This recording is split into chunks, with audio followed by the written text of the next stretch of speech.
Before the last star fades, before the final black hole breathes its last whisper of light, before the universe turns to silence, there is a story still unfolding. A story of echoes and remnants, of dead stars that shape new worlds, of dark matter sculpting galaxies like a hidden hand, of time stretched, slowed, and swallowed. In part 2 of The Life and Death of Stars, we follow what remains after the light goes out.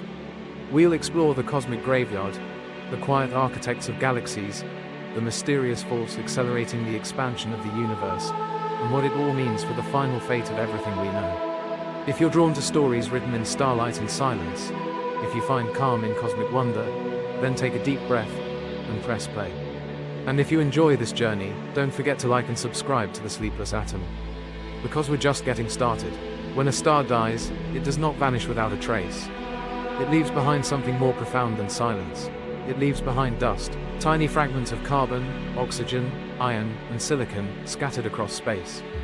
Carried by stellar winds, hurled by supernova shockwaves, and slowly drifting into the interstellar medium. These particles, microscopic, glowing embers, are the seeds of everything to come. They gather, they collide, they cool, and eventually, they become the building blocks of new worlds. The cycle has no end. In the grand story of the cosmos, stardust is both the final word of the old and the first word of the new. The space between stars is not empty. It's filled with gas, dust, and radiation. It is threaded with magnetic fields and shaped by ancient explosions. Within this vast expanse lies the interstellar medium, the raw material from which stars are born and to which they return. The atoms in this medium are not evenly spread. They clump together in waves and filaments. These structures span hundreds of light years, drifting slowly under the influence of gravity and galactic rotation. Over millions of years, regions of this gas and dust become denser, cooler, more massive. Eventually, they reach a threshold, a tipping point. They become molecular clouds. These clouds are the coldest and darkest places in the galaxy. Inside, the temperature can drop to just 10 degrees above absolute zero. Molecules like hydrogen, helium, carbon monoxide, and even simple organics begin to form. Light struggles to escape. These clouds drift for ages, silent and still, until something stirs them. A shockwave, a nearby supernova, a collision with another cloud, and suddenly, gravity takes over. The densest regions collapse. The material begins to swirl. Angular momentum flattens it into a disk. At the center, a new protostar is born. This is the beginning of a star. But not just a star. It is the beginning of everything around the star. Surrounding every young star is a protoplanetary disk, a halo of gas and dust that spins like a record. Within that disk, dust grains stick together. Static electricity binds them. Over time, they grow into pebbles, then rocks, then mountain-sized planetesimals. Collisions become more violent. Gravity becomes stronger. The disk is alive with chaos, shockwaves, eddies, heat, and light. Radiation from the central star begins to clear away the gas. The surviving planetesimals accrete into full planets. This process takes tens of millions of years. And at the end, a new solar system stands where once there was only dust. But what is that dust? What is it made of? Where did it come from? The carbon in a planet's atmosphere, the iron in its core, the silicates in its crust, all of it was forged inside previous stars. Some from red giants that shed their outer layers gently, others from supernovae that exploded with violent force. Each dust grain is a legacy. The oxygen in Earth's water was made in a star. The calcium in our bones came from a star. The phosphorus in our DNA, also from a star. As astrophysicist Natalie Batalla put it, we are stardust. That's not a metaphor, it's a biological fact. When we look at the night sky, we are not seeing isolated stars. We are seeing the ongoing exchange of matter between life and death. In a single galaxy, a star dies every 100 years. Another is born every 10. Over cosmic time, generations of stars rise and fall. Their ashes enrich the galaxy. Their dust forms the next wave. This process is how galaxies evolve. It is how spiral arms are shaped. It is how planets form. And, eventually, it is how life begins. Our own solar system is a product of this cycle. About 4.6 billion years ago, a molecular cloud collapsed. At its center, the sun ignited. Around it, the planets formed. Among them, Earth. But evidence suggests that this cloud was triggered, perhaps by a nearby supernova. Radioactive isotopes found in ancient meteorites suggest the influence of a dying star, seeding the cloud with heat and heavy elements. In other words, our sun was born in the afterglow of a supernova. We are not just made of stardust, we are made of death-born stardust. Today, astronomers observe star-forming regions like the Orion Nebula, Carina, and the Eagle Nebula, regions dense with gas, dust, and light. Within him, thousands of stars are being born at once. Massive stars light up the clouds, carving shapes and shadows. Jets erupt from newborn stars. Infrared images reveal cocoons where planets are taking shape. We are watching the future unfold in slow motion. And around those stars, worlds are forming. Some rocky, some gaseous, some with water, some, perhaps with life. Dust is fragile, it scatters, it burns, but it also endures. Over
already recycled gas. They are more stable, more hospitable, more capable of forming rocky planets. In a very real way, the richness of a galaxy depends on how many stars have died within it. The more stellar death, the more complex the next generation can be. Galactic recycling isn't just about stars, it's about balance. If too many stars form too quickly, they use up the gas and halt further star birth. If supernovae occur too violently, they can blow gas out of the galaxy entirely. Some galaxies go through starbursts, brief periods where star formation runs rampant. In just a few million years, they burn through vast clouds of gas, releasing radiation and winds that sweep across thousands of light years. Afterward, these galaxies grow quiet. They age, they become red, quiescent, and still. Other galaxies, like the Milky Way, maintain a steadier rhythm, cycling gas through generations of stars with a kind of long cosmic breath. Inhale, collapse, birth, ignition. Exhale, explosion, dispersion, silence. Our own galaxy is full of evidence for this recycling. The glowing filaments of the Veil Nebula, the radioactive clouds of the Cygnus Loop, the carbon-rich bubbles of the Carina Nebula, each is a graveyard and a nursery, a place where something died and something else is beginning. The atoms in your body may have passed through many such clouds before arriving here. They may have belonged to ancient stars, exploded in distant supernovae, drifted for eons through interstellar space. The same oxygen you inhale may once have been part of a comet. or a dying star, or a volcanic planet that never formed. And one day, those atoms may return again. To a cloud, to a star, to a new being. But what drives this recycling? What keeps it going? Much of it is powered by the feedback loop between star formation and star death. Young, hot stars emit strong radiation and winds that stir the gas around them. As they die, they explode and send shockwaves outward. These waves compress nearby gas, triggering the next generation of star formation. This feedback shapes the arms of spiral galaxies. It carves out voids and bubbles. It prevents galaxies from collapsing too quickly, or becoming too empty. It is a delicate dance, governed by both energy and entropy. Astronomers study this recycling by observing different wavelengths of light. Infrared telescopes can see through dust to where stars are forming. Radio telescopes map hydrogen gas, revealing the raw fuel of star birth.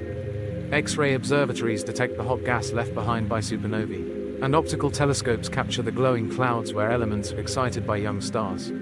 Each wavelength tells a different part of the story. Together, they reveal the galactic ecology, a self-sustaining, evolving, chaotic system that births complexity from decay. This idea of recycling echoes through biology, ecology, and physics. In ecosystems, nutrients pass from one organism to another in cycles. In atoms, electrons change states, energy shifts forms, and nothing is ever truly lost. In human culture, stories are retold, reimagined, reborn. The galaxy, too, is a storyteller, and its vocabulary is light and dust. Even the Milky Way's shape is a consequence of recycling. Its spiral arms are not solid structures. They are density waves, patterns that move through the galactic disk, compressing gas and triggering star formation as they go. Where you see the brightest stars is where the newest stars have just formed. And those stars, in time, will explode. Their remnants will seed the space ahead, and the spiral will continue. But recycling is not perfect. Some material is lost, hurled into intergalactic space. Some stars die quietly and never give back. Some galaxies run out of gas and stop evolving. Entropy grows. The universe is still governed by thermodynamics, by the slow march toward equilibrium. And yet, amid this decay, life flourishes. Complexity grows, not because of order, but because of imbalance. Because things die. Because nothing lasts forever. One of the great achievements of modern astronomy is our understanding that stars are not just light sources. They are chemical engines, and galaxies are their crucibles. Together, they turn the simple hydrogen of the early universe into the diverse periodic table we know today. The iron in your blood, the calcium in your teeth, the magnesium in your cells, all of it, given shape by gravity, fused in a stellar core, scattered by death, and gathered again. Not once, but many times. You are not the first version of yourself, and the galaxy is not done making more. As we drift through space, aboard a rocky world orbiting a modest star, we carry with us the memories of that process. In every breath, in every drop of water, in every blink of consciousness, you are a product of cosmic recycling. And one day, long after you are gone, your atoms will rejoin that cycle. They will drift, they will scatter, and they will form something new. A star does not vanish when it dies. Its light may fade, its surface may cool, its nuclear fire may go out, but something always remains, a footprint, a whisper, a ghost. These remnants, white dwarfs, neutron stars, black holes, are not dead in the way a flame is snuffed out. They are more like ruins, echoing with the memory of what once was. They are no longer stars in the traditional sense. They do not shine with fusion. They do not give off light freely, but they are visible, detectable, meaningful. They are the afterlives of stars, and they are among the most haunting, beautiful objects in the universe. Even long after a star's light has gone out, its influence persists. The gravity of its remnant tugs on passing stars. Its radiation scars nearby gas. Its material, blown outward in its final days, may still drift through space for eons, seeding other clouds, becoming part of new systems. Some white dwarfs are found with metal pollution in their atmospheres, a sign that asteroids or planets have fallen into them. These stars, even in death, devour the remains of their old solar systems. Neutron stars can glitch, suddenly speeding up as internal forces shift. Their internal structures, layered with quantum fluids and nuclear crusts, remain poorly understood. Black holes can merge, grow, and affect galaxy formation itself. A dead star is not done acting upon the universe. It's simply acting in a new form. Some remnants don't remain alone. In binary systems, a white dwarf can accrete matter from a companion. If it reaches the Chandrasekhar limit, about 1.4 solar masses, it may ignite in a Type Ia supernova. This explosion destroys the white dwarf, leaving nothing behind. But in doing so, it releases huge amounts of iron and light. These events serve as cosmic yardsticks, used to measure the expansion of the universe. A star's final breath becomes a measuring tool for cosmic destiny.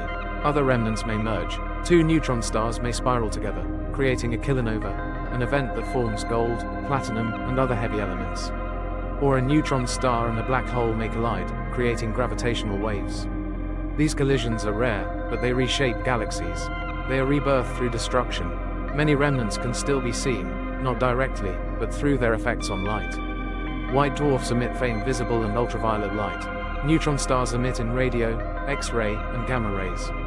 Black holes emit no light of their own, but the matter falling into them shines brightly as it accelerates and heats. This ghost light, this afterglow, is how astronomers map the invisible. It is how we find the lost. It is how we know what has died. Not all remnants are detectable. Some white dwarfs have cooled below visibility. Some neutron stars have spun down into silence. Most black holes, if not accreting matter, are invisible. Yet we know they exist. Their gravitational fingerprints remain. They tug at stars. They distort gas. They ripple spacetime. And occasionally, when two collide, they make themselves known with a burst of light and a shiver through the cosmos.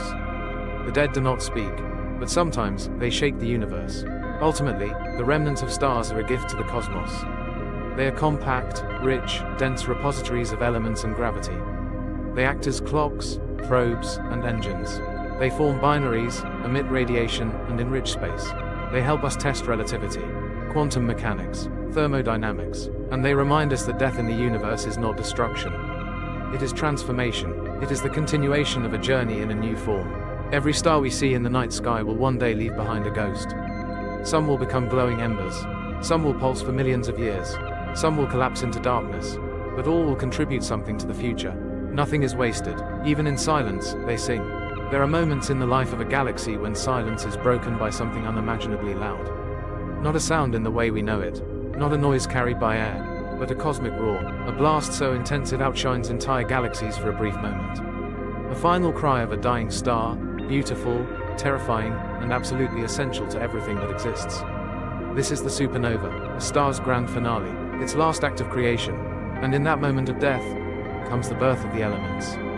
From the iron in your blood to the iodine in your thyroid to the silver in your jewelry, much of the matter around you was born in one of these spectacular explosions. Supernovae are not just catastrophic endings. They are alchemical crucibles, the universe's most extravagant forges. They do not merely destroy, they create, and without them, life as we know it would not be possible. There are different types of supernovae, but they all mark the violent transition of a star from life to death. Some come from massive stars, those at least 8 times the mass of our Sun. These are called core collapse supernovae. As they run out of fuel, fusion slows, pressure drops, and gravity takes over. The core collapses in a fraction of a second. Protons and electrons are crushed into neutrons, releasing a burst of neutrinos. The outer layers of the star crash inward, rebound off the dense core, and are ejected violently into space. What remains is a neutron star, or, if massive enough, a black hole. But in the moment of that explosion, the temperatures and pressures are unlike anything else in the universe. Atomic nuclei slam together. Particles are born and destroyed in fractions of a second. New elements are formed in what is known as explosive nucleosynthesis. It is here, in this fire, that nature forges the heaviest building blocks. Other supernovae arise not from massive stars, but from white dwarfs in binary systems. These are the type Ia supernovae. If the white dwarf accretes enough mass from a companion star and exceeds the Chandrasekhar limit, carbon fusion ignites uncontrollably. The star is blown apart in a thermonuclear runaway. Unlike core collapse supernovae, type Ia explosions leave no remnant behind. But they, too, forge heavy elements, especially iron and nickel. These supernovae occur in predictable ways and with similar luminosities, making them excellent standard candles for measuring cosmic distances. It was observations of distant type Ia supernovae that led to the discovery that the universe's expansion is accelerating. A tool for astronomy, born from destruction. Inside a massive star, fusion proceeds through a kind of onion-layered structure. Lighter elements fuse in outer layers, heavier ones in inner shells. Hydrogen to helium, helium to carbon, carbon to oxygen, oxygen to neon, neon to magnesium, magnesium to silicon, and finally, silicon to iron. But iron is the end of the road. Fusing iron doesn't release energy, it absorbs it. So when a star's core is mostly iron, fusion ceases. Gravity overwhelms the internal pressure, and the collapse begins.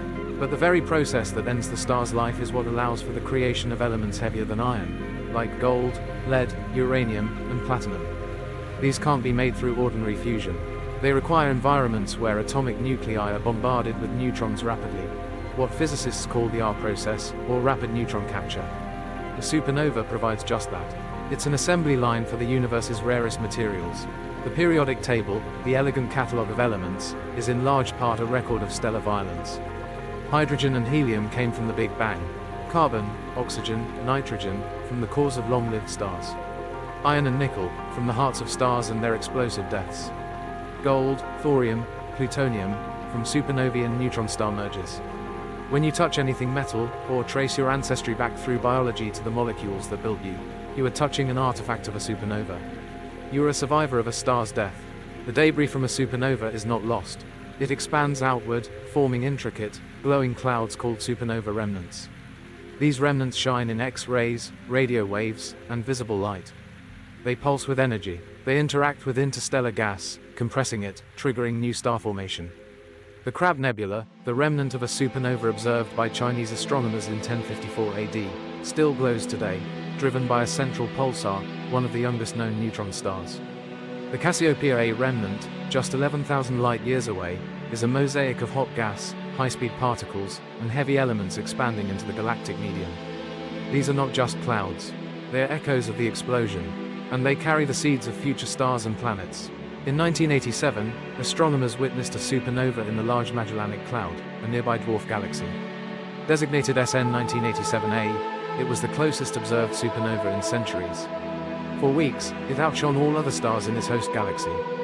Neutrino detectors on Earth registered a burst of particles, proof of the core collapse. In the decades since, astronomers have watched the remnant expand, evolve, and begin to fade. This event confirmed many of our theories about stellar death, and it reminded us that the universe is still alive with change. Supernovae are not ancient events. They are ongoing. Somewhere, right now, a star is exploding. But these explosions are not only spectacular, they are dangerous. A nearby supernova could flood Earth with radiation. Some theories even suggest that mass extinctions on Earth may have been influenced by supernovae in our galactic neighborhood. The presence of iron-60 isotopes in ocean sediments points to such an event just a few million years ago. Even in death, stars exert their influence. They shape environments. They clear space. They set the stage for life, or its end. Cosmic creation and cosmic reset. There is a poetic tension in this reality. Something so destructive, giving rise to creation. The most violent acts in the universe, leading to life. The rarest elements, the richest materials, requiring the death of giants to exist. The very gold in a wedding ring, forged in a dying star. The calcium in your bones, cast off in a final breath of stellar wind. The iron coursing through your veins, born in a collapse and rebirth more ancient than Earth itself. Supernovae are the universe's paradox. They are endings that make beginnings possible. We cannot fully simulate them. Even the best computer models struggle to capture the intricacies of turbulent plasma, neutrino transport, magnetic fields, and multidimensional shockwave dynamics. But with every observation, with every light curve, every spectrum, every remnant, we learn more. We refine our understanding of nucleosynthesis. We map how elements form and move. We see the fingerprints of supernovae not just in stars, but in planets, moons, comets, even in the dust of meteorites. Our very tools, the detectors, the telescopes, the electronics used to observe the cosmos, are made from the elements supernovae produced. It's as if we're using the universe's own ashes to study its history. In the far future, the frequency of supernovae will decline. The biggest stars will have died. Galaxies will dim. The fireworks will fade. But the legacy of supernovae will remain. In the heavy elements, in the complex molecules, in the beings that evolved from those molecules, and perhaps, in new minds looking back at the stars, wondering where it all began. They will know, as we do now, that every supernova is a kind of bridge. Between past and future, between death and creation, between the fire of the stars, and the breath of life. Galaxies are not mere backdrops to the story of stars. They are the story. Every star is born within one. Every supernova shakes its structure. Every black hole, every cloud, every flicker of light, exists within the framework of a galaxy. They are cities of stars, massive, spiraling, churning cities that span hundreds of thousands of light years. Each one contains the dreams of a trillion suns, cradled in the dark arms of gravity and time. To understand the life and death of stars fully, we must understand where they live, and how those places shape their birth, their death, and their legacy. We must walk the streets of these celestial cities and look around. Galaxies come in many forms: spirals, like our Milky Way, with majestic arms winding outward from a central bulge. Ellipticals, massive and featureless, like faded giants drifting through space. Irregulars, chaotic, asymmetrical systems that look as though they've been torn apart and loosely reassembled. Each type tells a story of formation, collision, turbulence, and time. The Milky Way is a barred spiral, its arms coiled like smoke from a candle, its center stretched by a long, rotating bar of stars. It measures over 100,000 light-years in diameter and contains between 100 and 400 billion stars. But stars are not evenly distributed. They are organized, structured, stacked. At the heart of many galaxies lies a bulge, a dense concentration of older stars, orbiting chaotically in all directions. Surrounding that bulge, in spiral galaxies, is the disk, home to gas, dust, and younger stars, rotating in a more orderly fashion. This is where most star formation occurs, where the spiral arms serve not just as structures, but as engines. These arms are not physical objects, they are density waves. Regions where material is compressed as it orbits, triggering star formation as clouds are pushed together. It's like traffic on a highway. The cars are moving, but the jam, the congestion point, stays in the same place. And it's in these congested zones that stars are born. Beyond the disk lies the halo of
millions to billions of solar masses, crammed into a region smaller than our solar system.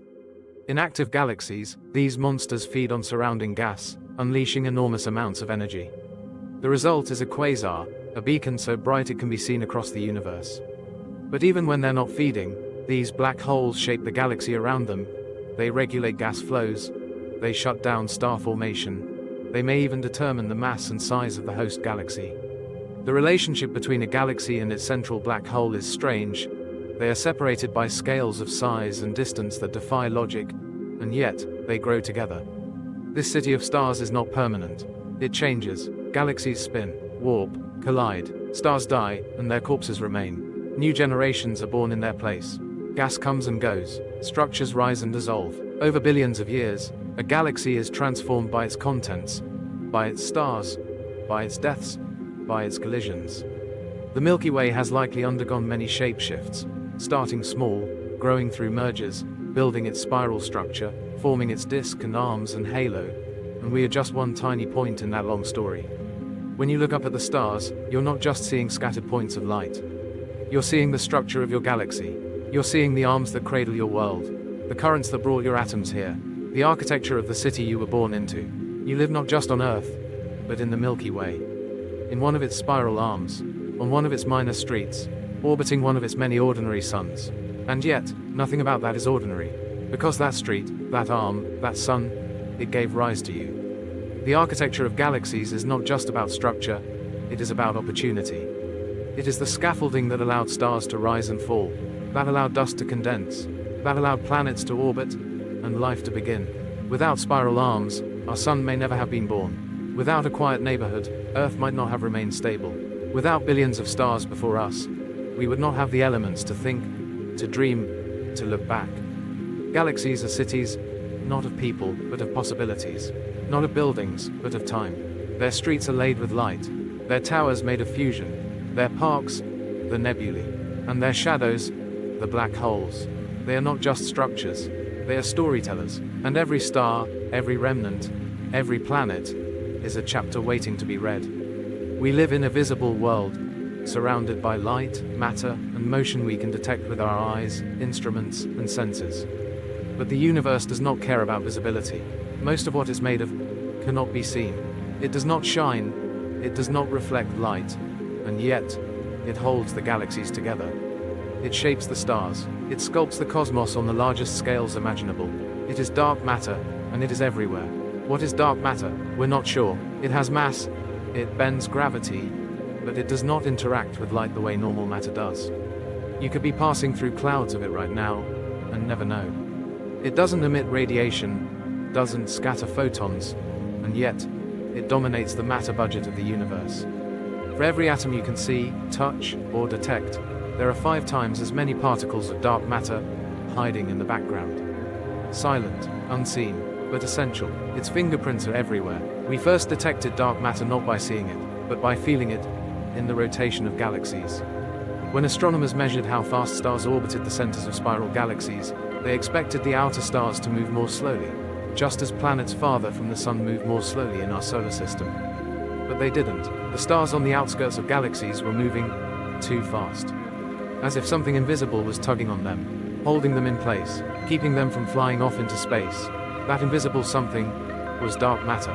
Further evidence came from clusters of galaxies, huge, gravitationally bound structures filled with hundreds or thousands of galaxies. These clusters contained much more mass than their visible matter could explain. Hot gas, glowing in X-rays, also pointed to an unseen gravitational pull. And then there was gravitational lensing. When light from a distant galaxy passes near a massive object, like a cluster of galaxies, it bends. Not just a little, but dramatically, in ways that require far more mass than we can see. The lensing effect draws arcs, duplicates galaxies, magnifies distant light. It is nature's magnifying glass, and it reveals a scaffold of dark matter, warping the universe itself. Dark matter is the sculptor behind cosmic structure. In the early universe, small fluctuations in density, tiny wrinkles in the cosmic microwave background, grew into enormous filaments of dark matter.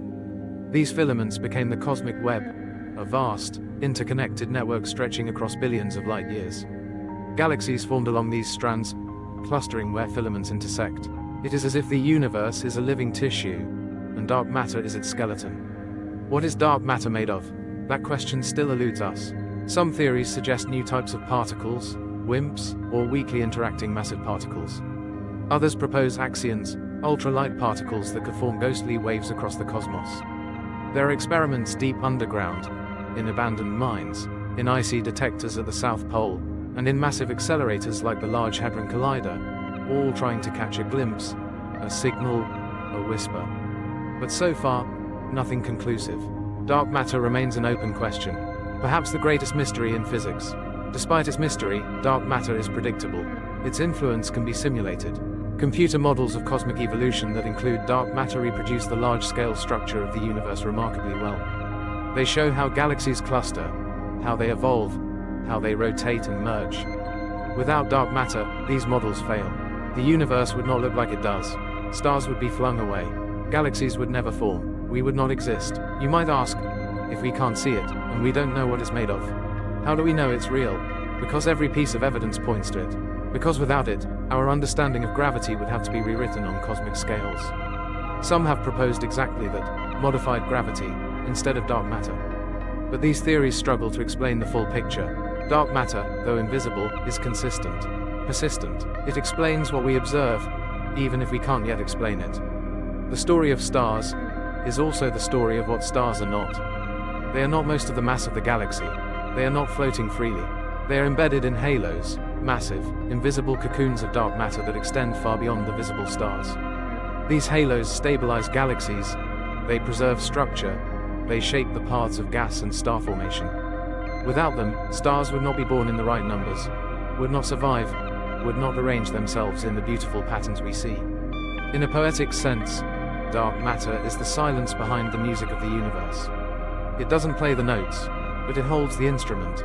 It gives the melody structure, timing, depth. Without it, the song falls apart. Dark matter does not exist in isolation. It coexists with normal matter, which astronomers call baryonic matter.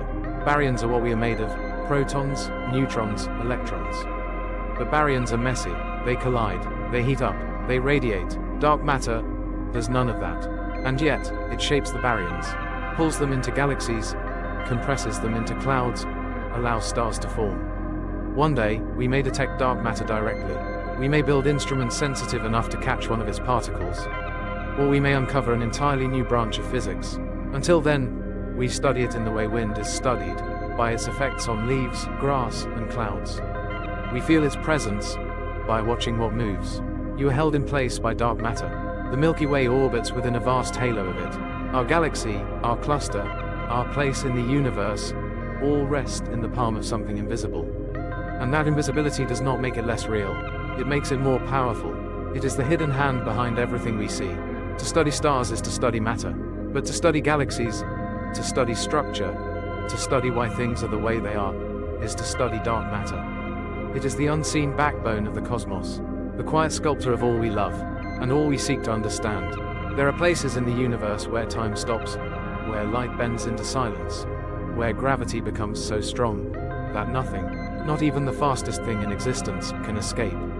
These are black holes, not objects, but regions. Not surfaces, but boundaries. They are the strangest and most extreme consequence of gravity that physics allows. Born from death, and yet eternal in mystery. A black hole begins with a collapse. A star, many times the mass of the sun, burns through its nuclear fuel, and can no longer resist its own gravity. Its core implodes. If the mass is high enough, even the pressure of neutrons cannot stop the fall. The core compresses into a point, an infinitely small, infinitely dense region called a singularity. Around it, the point of no return, the event horizon, forms. Cross that line, and nothing comes back. No matter, no energy, no information, not even light. But a black hole is not empty. It is full of gravity. It curves spacetime to its breaking point. If you were to fall toward one, you would not feel anything special as you crossed the event horizon. There is no barrier, no wall. But beyond that line, all paths lead inward. You would be drawn, inevitably, unstoppably, to the singularity. Time itself would stretch. From the outside, your fall would appear to freeze. You would seem to slow, grow dim, and fade, never quite vanishing. But from your point of view, you fall straight in. Black holes come in different sizes. Stellar mass black holes, formed from collapsing stars, typically weigh between 5 and 50 times the mass of the Sun. They are scattered throughout the galaxy, hidden, unless they interact with nearby matter.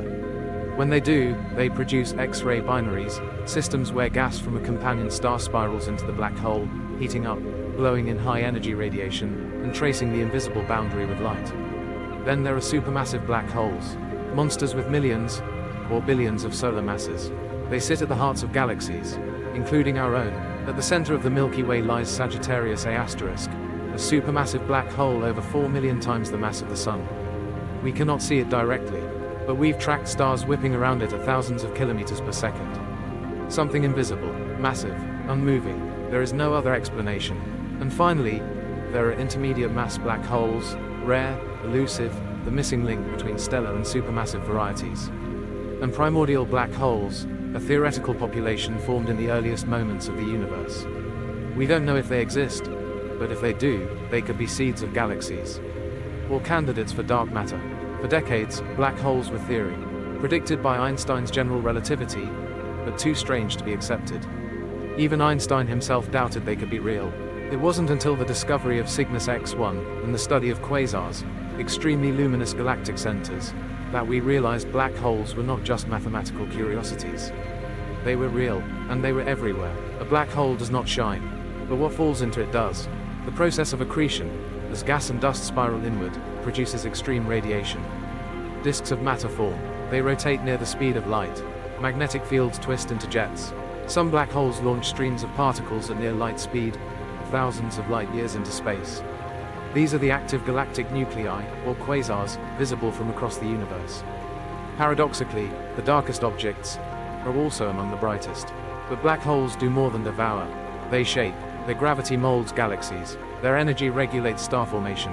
They may set the pace at which galaxies grow. Without them, galaxies might collapse too quickly, or spin out of control. They are engines of regulation, anchors of structure. There are even black holes that merge. In 2015, scientists detected gravitational waves for the first time. Ripples in spacetime, from two black holes colliding a billion light years away. It was a whisper, felt by detectors like LIGO and Virgo. But it confirmed Einstein's prediction, and proved that the dance of black holes shakes the very fabric of reality. Now, we detect these waves regularly. Black holes speak, if we learn how to listen. But they also guard secrets. Inside the event horizon, physics breaks down. General relativity predicts a singularity, an infinite point. Quantum mechanics disagrees. We do not yet have a theory that unifies these two pillars. Black holes may be the key. They are laboratories of gravity, of quantum chaos, of entropy. They defy our understanding of space, time, and information. The information paradox, where the data about what falls in is lost forever, remains unresolved. Stephen Hawking proposed that black holes slowly evaporate, emitting what's now known as Hawking radiation. They show us that nature can still surprise us, even a century after we thought we'd figured it out. Black holes are not monsters. They are mysteries, and like all great mysteries, they invite us to look deeper, to fall in, to wonder. Time in the cosmos does not tick by seconds or hours. It moves in epochs, in the slow, patient rhythms of hydrogen fusing into helium, in the dimming of red giants, in the long silences between the collapse of one star and the birth of another. Stars are not just sources of light, they are clocks, and together, they create the calendar of the universe. From the moment a star forms, its clock begins ticking. The more massive it is, the faster it burns through its fuel, the quicker its countdown to death. A star like our sun may live for billions of years. A star 10 times more massive may only survive a few million. And yet, from their brief lives, stars leave behind a traceable pattern.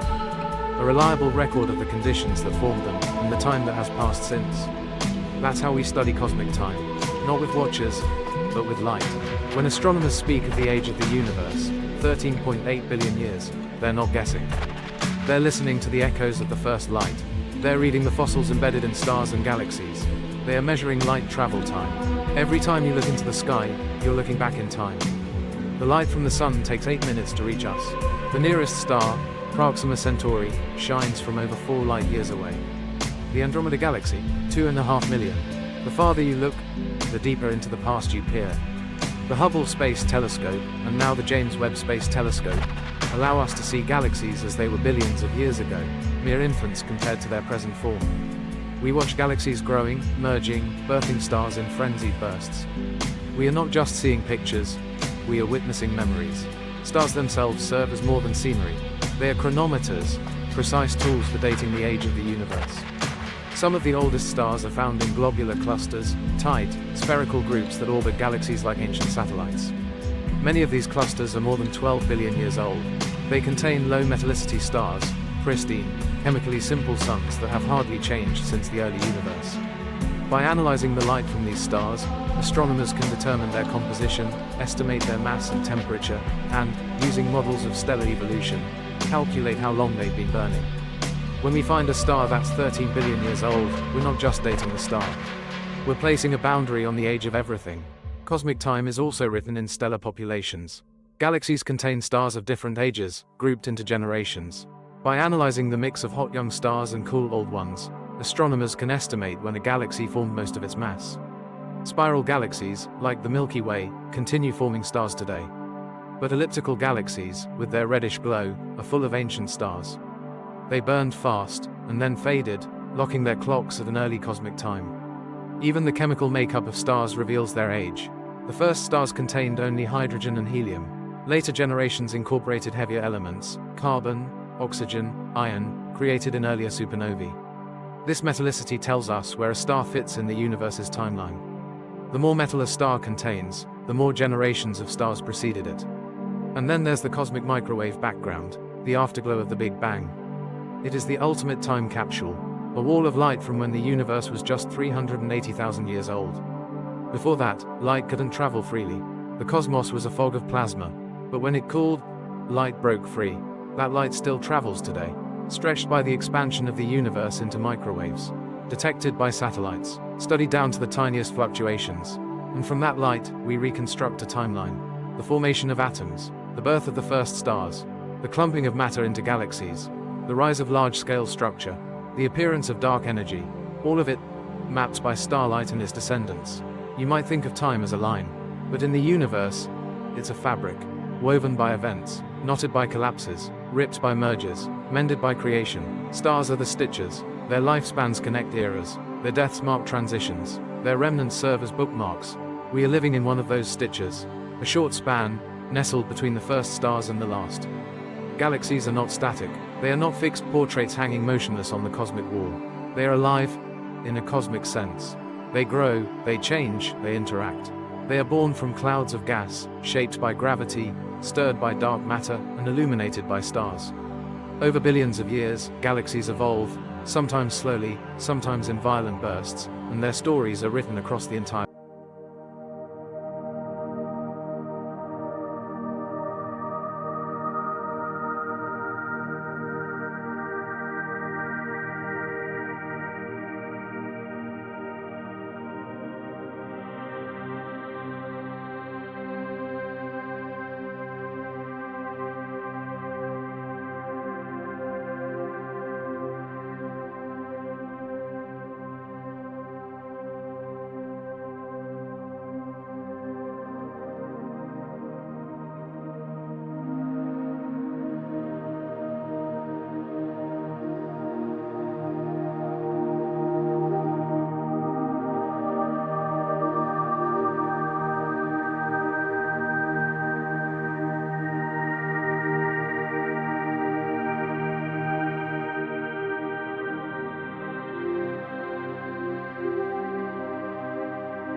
active galactic nuclei, powered by feeding supermassive black holes, can blow out gas with powerful jets. Clusters of galaxies, filled with hot plasma, can strip gas from galaxies that pass through. The environment matters. Galaxies in dense clusters quench faster than those in isolation. They evolve differently. Like trees in a crowded forest, some grow tall, others are stunted. And yet, galaxies are resilient. Some continue forming stars for billions of years. The Milky Way produces about 1 solar mass worth of new stars each year. It has enough gas to keep doing so for several billion more. Other galaxies are even more active. Starburst galaxies produce stars at dozens or even hundreds of times that rate. But such activity is unsustainable. Eventually, the fuel runs out, and the galaxy settles into a quieter phase. Even in death, galaxies remain relevant. Their stars continue to orbit. Their black holes persist. Their structure holds. They become stellar graveyards, beautiful, massive, quiet. Like elliptical galaxies glowing gently with the light of ancient stars. These galaxies are not gone. They are just done changing. There is evidence that galaxies can be reborn. If new gas falls in, perhaps from a merger, or from the intergalactic medium, a quenched galaxy can reignite. It can form new stars, spin up a new disk, reshape its structure. This is called galactic rejuvenation. It's rare, but it happens. The universe is not static. It cycles, and as galaxies evolve, so does the universe itself. In the early epochs, galaxies were smaller, more chaotic, more gas-rich. Over time, the average galaxy has grown more massive, more structured, and less active. Today, star formation is in decline. The cosmic star formation rate peaked about 10 billion years ago. Since then, it has fallen. The universe is aging. It is entering a quieter phase. But not an ending. Not yet. You are part of this story. You live in a galaxy that is still active, still forming stars, still breathing. You orbit a star that was born from recycled gas, that carries the signatures of past generations. You are watching your galaxy move through its life. You are seeing the universe grow old. But you are also seeing it shine. Galaxies live for billions of years. They are the great civilizations of the cosmos. And like civilizations, they rise, change, and eventually fade. But nothing is lost. Their stars remain. Their black holes endure. Their dust becomes the building blocks for the next generation. Galactic evolution is not a straight line. It is a spiral, a cycle, a reflection of the stars within them. And in that reflection, we see ourselves. The universe is not eternal in its present form. Every star, every galaxy, every atom you see is part of a slow, unfolding transformation. A great quieting, a deepening of the cosmic night. This is not the end in a cinematic sense. No explosion, no curtain fall. Instead, it is a long goodbye. The story of what happens when the stars fade, the galaxies darken, and the universe grows cold. We begin in the stellar graveyard. Over trillions of years, star formation will slow, and then stop. Gas will be used up, blown away, or locked into stellar corpses. The brilliant lights of the night sky, young blue stars, red giants, and glowing nebulae, will vanish. What remains are the remnants: white dwarfs, neutron stars, and black holes. White dwarfs will cool, first to grey, then to black. These are the black dwarfs, stellar embers that no longer shine. Not a single one exists yet. The universe is not old enough. But given enough time, they will fill the sky. Neutron stars will spin down. Their magnetic fields will decay. Their pulses will fade, and black holes will remain silent, invisible, patient. They do not age in the conventional sense. But eventually, even they are not eternal. According to Stephen Hawking, black holes emit Hawking radiation, a slow leakage of energy from the quantum vacuum near the event horizon. It's not much. A stellar mass black hole might take 10 to the power of 64 years to fully evaporate. A supermassive black hole, much longer. But if Hawking is right, then even black holes will vanish. One by one, like stars blinking out in reverse. This leads us into the degenerate era, a time when the universe is filled only with the remnants of stars. Faded dwarfs, cold neutron stars, and countless black holes. There is no light in this era. No new stars, no warmth. Galaxies become ghost towns. Stellar remnants drift through vast, empty space. Occasionally, collisions may occur, two black dwarfs spiraling into each other, releasing a faint burst of energy. But those moments are rare. The universe is quiet. And then comes the black hole era. All matter that can fall into a black hole will. Galaxies will collapse into their central black holes. Even rogue stars, ejected by gravitational interactions, may find their way into the darkness. Black holes dominate the universe. And over incomprehensible stretches of time, they too will begin to evaporate. One by one, shrinking, fading, until nothing remains but particles and space. Eventually, even particles themselves may decay. Some theories suggest that protons are not truly stable. If this is true, then over time, perhaps 10 to the power of 34 years or more, every atom in the universe will break down. Nothing will remain but electrons, neutrinos, and low-energy radiation. This is the dark era, the final chapter of the cosmos as we understand it. No stars, no galaxies, no atoms, only cold, expanding space, growing emptier every second. And yet, there is something hauntingly beautiful in this fate. A universe that began in fire and chaos ends in peace. not in ruin, not in collapse, but in stillness. It is not death, but return. A cycle completed, a final exhale. Some physicists suggest that this might not be the end after all. There are theories that speak of vacuum decay, a sudden shift in the nature of space itself, triggering a new kind of universe. Others imagine cyclic cosmologies, where the universe collapses and is reborn in an eternal loop. And some believe that what we see is only a small part of a much larger multiverse, a single spark in a sea of possibilities. We do not know, but we wonder, and maybe that's the most important thing, that even as the stars fade, even as the night deepens, we ask questions. We imagine what could be. We look up at the sky not just to see, but to understand. Because everything that ever was, every galaxy, every star, every molecule in your body, came from the heart of a dying star. You are stardust. The story of the cosmos is your story.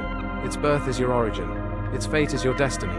And its silence is your echo. So as the stars vanish, as the galaxies grow cold, and as the final black hole fades into nothing, one thing remains. The memory, the story, the light that once was. And in that light, we will always find meaning.